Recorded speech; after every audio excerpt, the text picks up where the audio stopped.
Do you miss any one thing the most? The house.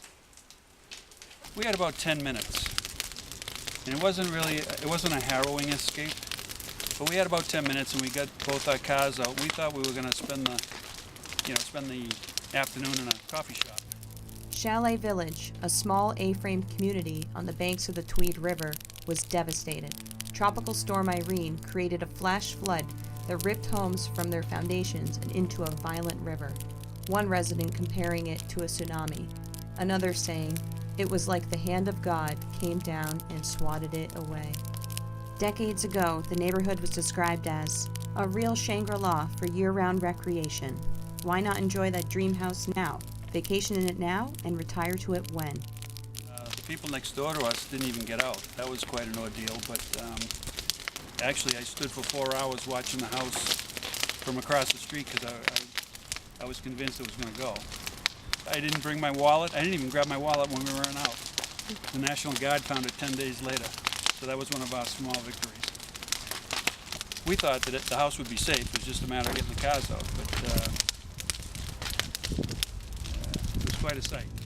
Frank Lambert, 84, of Bethel, was born shortly before the historic flood of 1927. He grew up telling his parents' stories and lived through the flood of '38. And now, after Tropical Storm Irene, he has a new story to tell. Well, we're surviving. I had 3 foot of water in my house.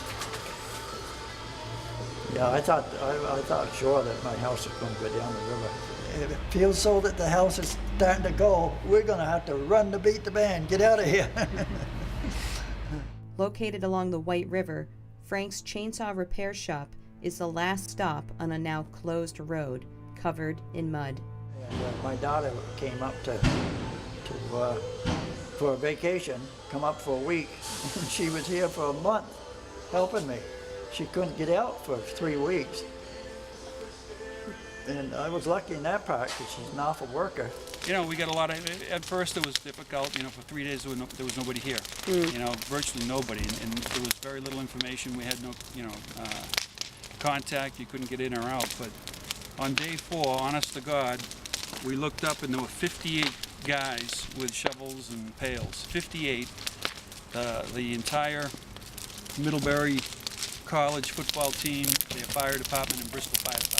I believe in preserving land, preserving water, all that stuff, but at the same time you've got to use some common sense and, manage your river along the same you do your roads. And if you don't maintain your rivers, it's going to get ugly after a while.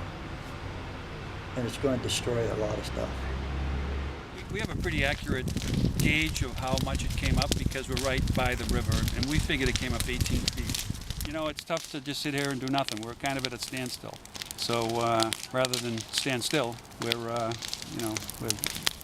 burning.